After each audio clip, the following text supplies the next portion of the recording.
If you're encountering this error while upgrading your Windows OS to a higher version, follow these steps to fix the issue.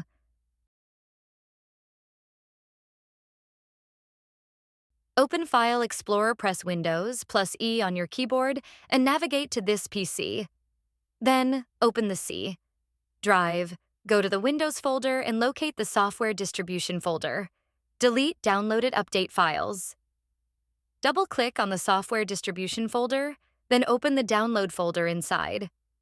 Select all files and folders, use Ctrl+A and delete them. Confirm by clicking Yes, and then Continue when prompted for permissions. Adjust Internet options. Type Internet options in the search box and open it.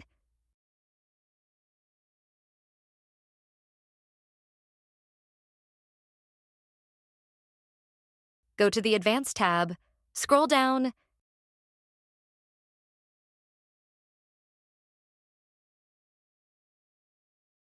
and make sure TLS 1.0 and TLS 1.1 are enabled.